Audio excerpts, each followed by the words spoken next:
Starting out the morning with the little rain. Pretty interesting. Right across the street from my little sleazy motel is the home of the Buffalo Bills. I can't remember the name of the stadium, some sort of corporation, but pretty neat right there. Boom, if you're a Buffalo fan.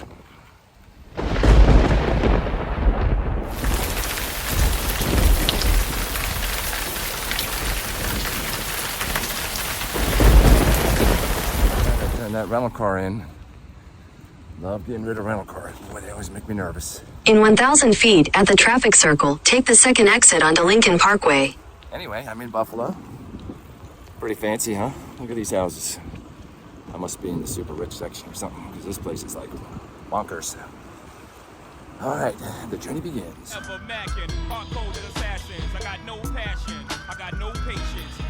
little bit of sightseeing here. Pretty cool, huh? Canoe display there. Beautiful trail. Once you get out of Buffalo, my music. Once you get out of Buffalo, look at this trail. Right along the lake. Stunning. Good weather, tailwind. Oh yeah, all right, I'm just north of Buffalo. See the beautiful lake Erie, I guess, I don't know. Anyway, taking a little stop at this beautiful park. And then under this tree right over here, you see there's a little border patrol like hanging out there, stealthy. But I'm not worried.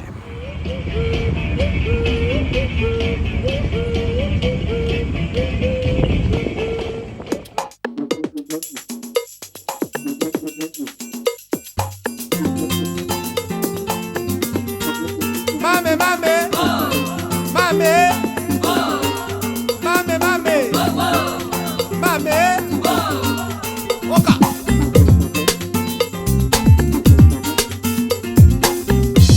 Tola pakinda yo, Clemastone toko boyanate, ngana yo. Toko makana bukwanza mbeu, toko tikanate, inoliwa. Lelo toko mi poto e, obongo limote mana yo e. Will you see if this rhythm you have a patch? Day 2, off to Rochester, New York. Stop up here about 5 miles and get some coffee.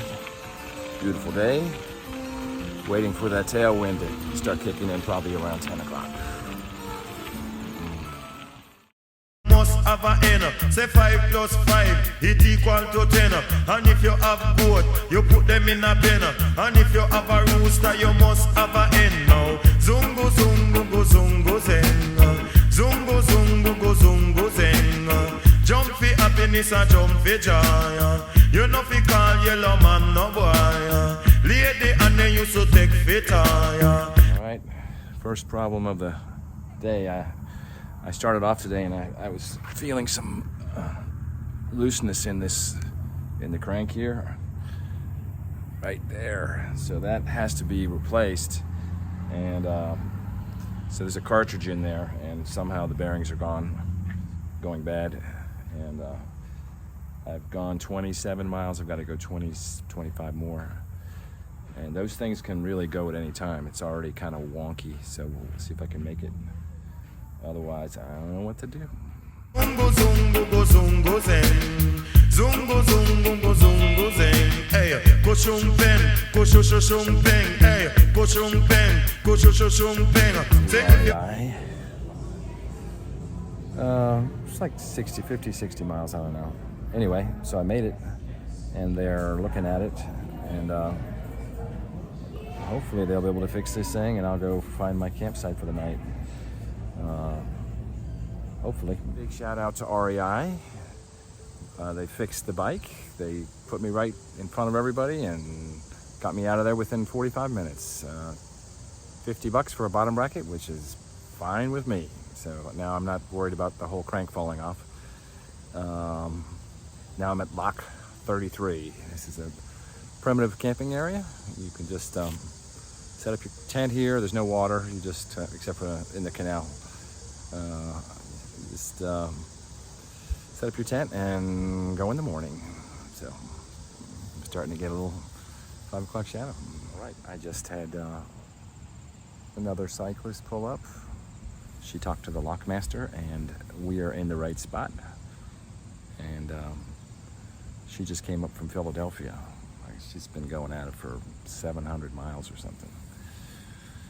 All right, see you in the morning.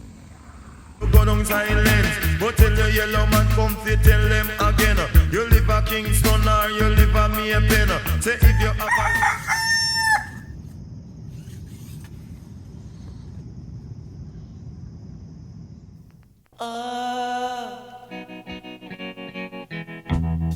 Now I don't hardly know her, but I think I could love her. Third day, starting off, had taken a little break here, had my coffee. And one of these cute little troll gnome things with the little rocks with the sayings. I'm gonna see what this one says here.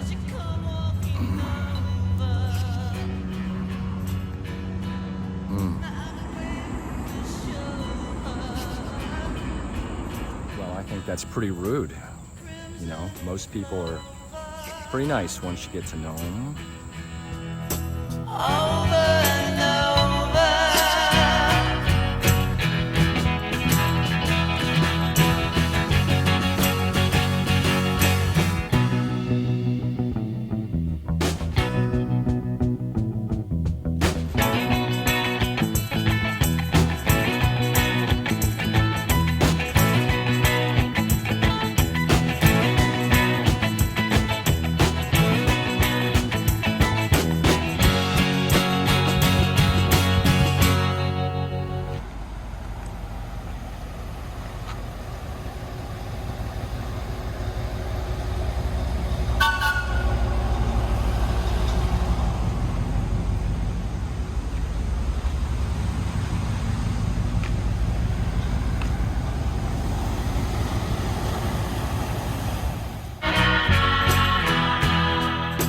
Crimson and clover. Over and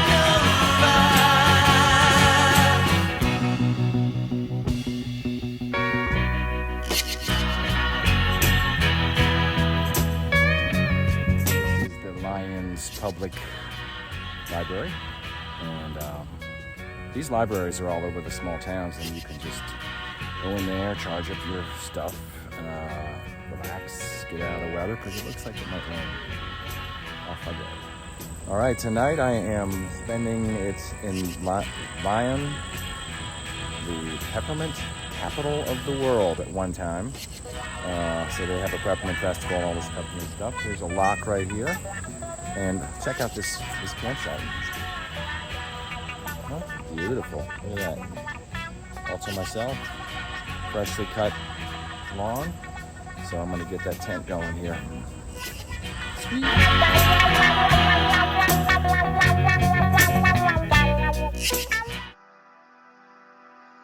Green Lake Campground.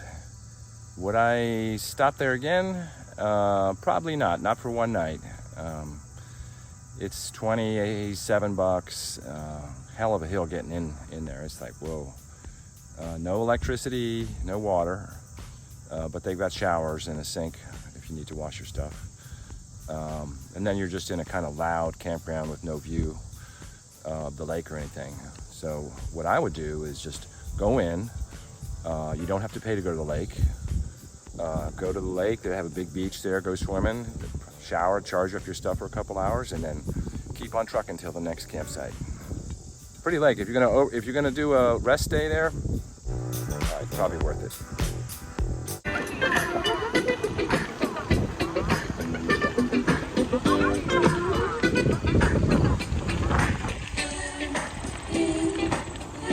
So I travel like 10, 12 miles an hour, but I kind of go a little slowly because I like to stop and read all these things. Like, what did the boats carry? The boats, the barges, whatever. And man, they carried like tons of people. I didn't realize this, going to get their wagon train out west. So this is one of the spots, and then flour and coal and all that to Albany, and then Albany had the processed goods coming this way. Very interesting.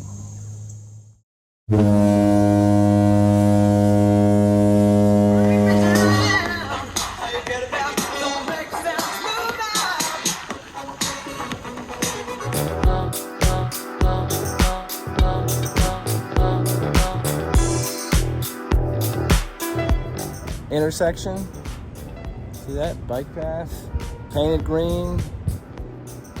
It's not complicated, not complicated. Bonus, there's an eclipse going on right now, and this nice lady just came over and gave me one of these, so I get to see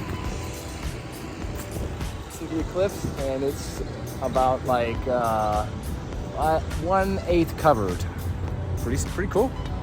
Getting dark around here. All right, we're at the fullest part of the eclipse. Incredibly dark here, and I'm beginning to worry, but I think we're going to be okay.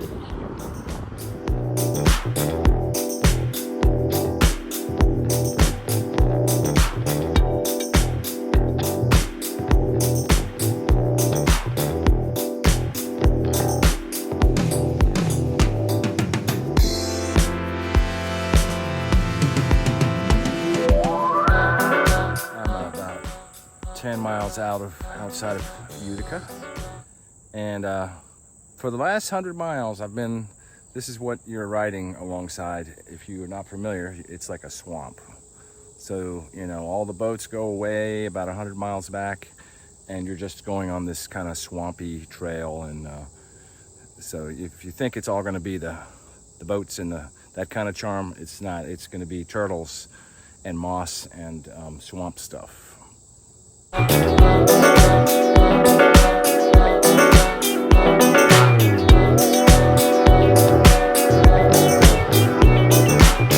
Alright, I am done for the day. I'm here at lock number 20. Look at this site, looks great. Utica, New York, and I've been actually using ChatGPT, believe it or not, to plan my routes, and they're pretty good. You ask them, they'll tell you where all the stores are, the stops, all they recommend, or whoever it is, whoever's inside ChatGPT, all sorts of stuff. So, and then I use Google Maps, which is always trying to take me somewhere different. I don't know. I try to stand on the trail, and Google's trying to send me on some big hill somewhere. But yeah, I do like the ChatGPT recommendations. All right, I just finished talking to a guy for about an hour who is I think he was on meth or something, but he's gone straight. But quite the conversation, and hopefully he'll do all right. I told him to get on YouTube and talk about his experiences. So we are having a good evening here, waiting for this rainstorm that might come or might not.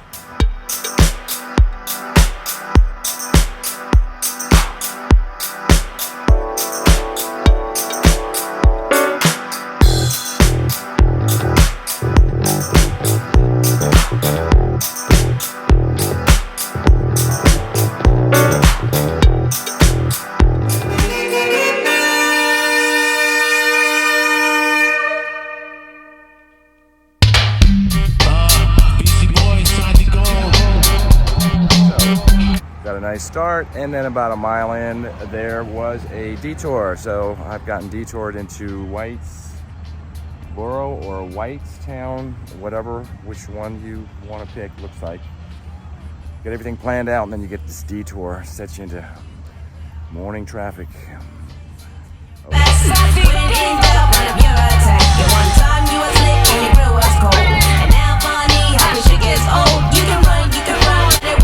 Okay, you know, these detours, you never really know. You know, it's going to be a half a mile detour, 10 minutes. This was like 5 miles right through Utica. I mean, the business district, the bar district, the poor district, the rich district. It was like, that's a detour. Not too bad with traffic, but man, it's a detour. back on the path. Good rain last night, my first pretty good rain, and so I just took this opportunity to take my break time and drying all this stuff out. That's what you do. You just take about an hour and dry out your stuff. Hopefully we get some sunny weather to do that in. And then I've got I'm making a real mess of this place. And then I'll put my chair together over here and chill out a little bit. Love my stuff in. My tent and things are probably just about dry. I'm sitting here next to one of these, these bike stations, and everything's broken or stolen except for the 8 and the 6 and the 10 wrench or something. There's the pump. It's broken. The pumps are always broken. I'm not even sure why they have these. I mean, I think they put these in to make it look like they're doing something for the cycling community instead of doing more serious stuff, That's why I sort of don't like them. Plus, where are you going to break? You're not going to break down here. I mean, the odds of you breaking down right at one of these stations, I could see them at airports and bus stations and places where you'd need to put a bike together, but just sticking them in random places, I don't know.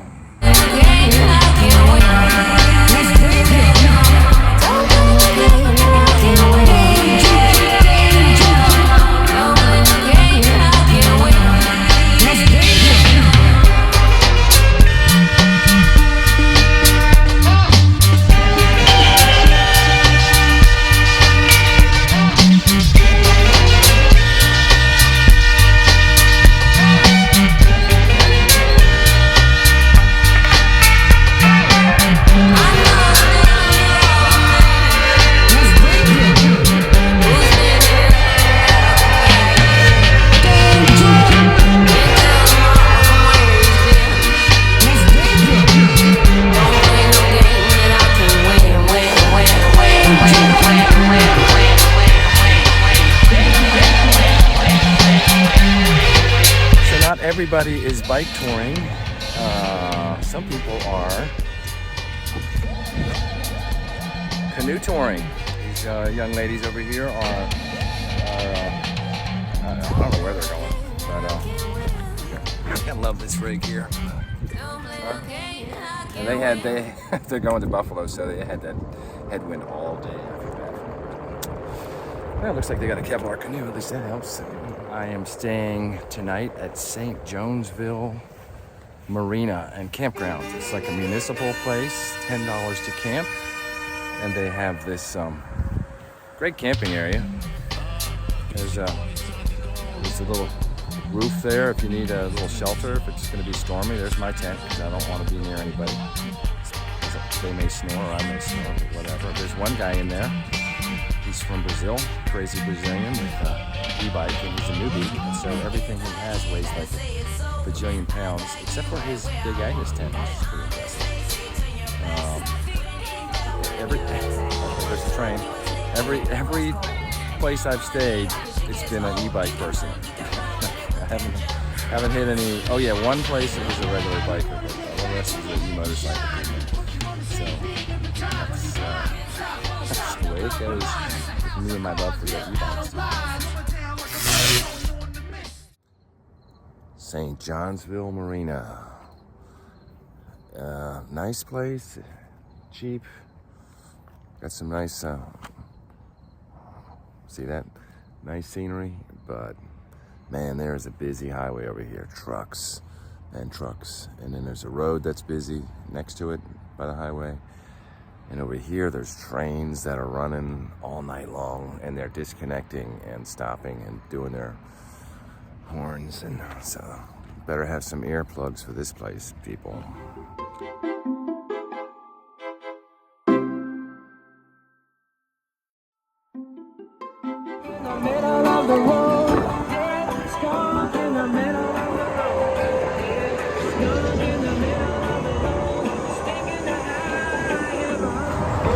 Man, it is noisy. You got the trucks on the left and the trains on the right.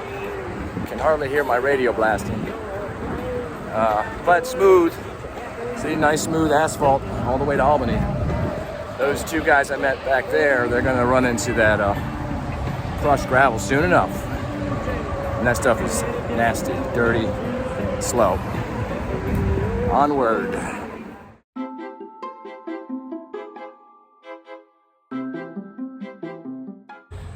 Well, this town is fancy, man. I mean, they got the, you know, the bike station with, even they have some tools that aren't stolen. Of course, the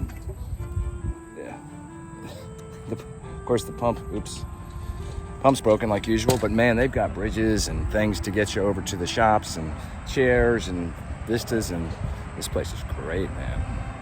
I'm gonna go eat some Mexican.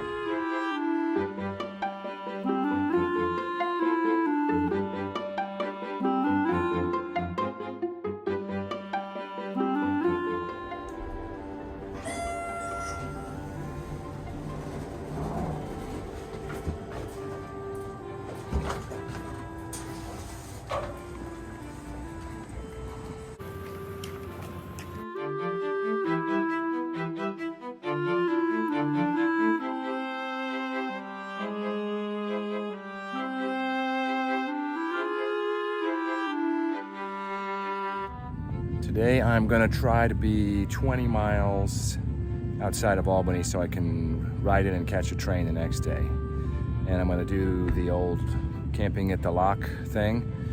And I've been doing this every night. And it's just, you know, it's confusing. They're like 4 tent minimum, maximum, and there's not really too many signs as to where you're supposed to put your tent, and it's just like confusing. And then you get there and there's room for 50 tents. So it's like, what's with the 4 tent maximum? You know, what are they scared of? Like, you'd think they want 40 tents there. Everybody goes out and spends all their money. Like, I just went into Amsterdam and dropped $50, so and that's what you want. So, all right, I'm gonna try to hit lock 7 and see if they let me stay there or whatever. If they're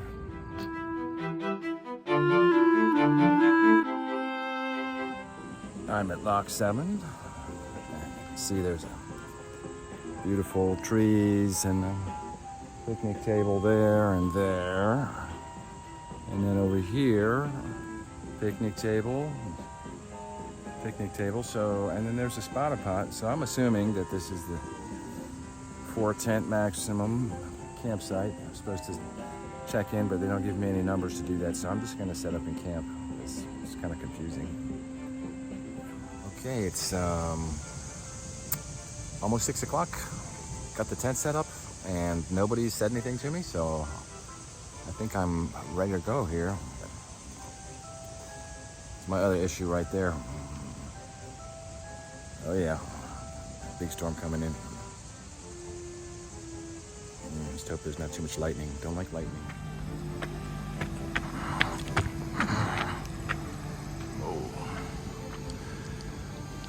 Oh yeah, that looks like fun. All right, it's here, man. They took that steak right there. I put it in really, really well, and man, that flew out of here in the first 10 seconds. I heard it something back here. I'm just holding the side of the tent. Woo! I love that camping.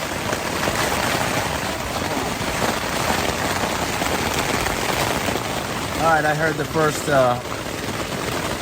rumble, which usually that's the end. You get the rumble in the beginning and the rumble in the end, so it's rocking, but maybe I've got another 10 or 15 minutes of this. So relaxing. I have survived. My chair got wet, but I'm going to put my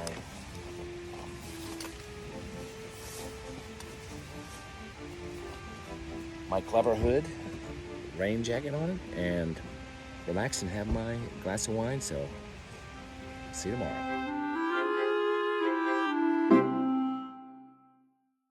Last day on the trail, pretty short one, so I'm just gonna do a little quick talk about my bike. I picked this up about 2.5, 3 weeks ago for $115 on Facebook. And I'll just point out a few things here. These handlebars, I got them off of a bike I found in the garbage. The stock bars are really straight, you know. Then I put the bar ends that always come with these old mountain bikes. I turn them into this little feed bag in the front. And I just have a waterproof little thing I shove in there. Dry my gloves out here when I need to, so that works pretty well for me. This mirror here, that'll pop right off. That is a Swiffer mop. Just press the button and boom, comes off for traveling, you know. And the seat is original. It's a little, I made it through this trip, but I'd probably go with a different seat. Pedals I got for $10 off of Amazon. They've been great, really. No problem with them. The bottom bracket I didn't replace before I left, and it started to fail me. Luckily, there was an REI nearby, and they fixed that for me. That was $50. Happy they were. If I would do this again, I would definitely change that out. And you notice I don't have shocks. If you're gonna do this, you know, make sure you get a good quality bike, like a Gary Fisher or a Trek or something. No shocks. Shocks are way too heavy. You don't need those for touring. Also, you've got to get a bike with quick release, and make sure your spokes are stainless steel. They probably will be if it's a good quality bike. So that's it for the bike. I will say it really is comfortable. I haven't toured on big fat 2-inch tires, you know. These have got the Schrader valves, so you can find these tubes anywhere. Any Walmart will have these. That's very convenient. I have a nice Jamis Aurora at home, but this thing, to say this thing is probably just as nice or even nicer. Very comfortable. Got these off of an old junk bike. I did have to replace one brake cable. Wasn't long enough for the new handlebars, but that's it. All the rest of the gear stuff, I didn't have to do anything too fancy. It was actually really easy. Oh, I do have this bell I got, and man, that thing is loud. These people turn around, you know, quarter mile away. They're turning around when I'm dinging that thing. These bags come off very quickly, which is important when you're taking them on and off after a storm, trying to get over all the trees that are down in the path, or even a flat tire, and all those mosquitoes are after you. A lot of times I just use 2 bags, and I run them on the front, because when you come up to a bump, you can actually lift the bike up over the bump instead of smashing the wheel into it. Like if it's in the back, that's kind of what you're going to have to do. So right now I just put my heavy stuff in the front panniers and the light stuff in the back.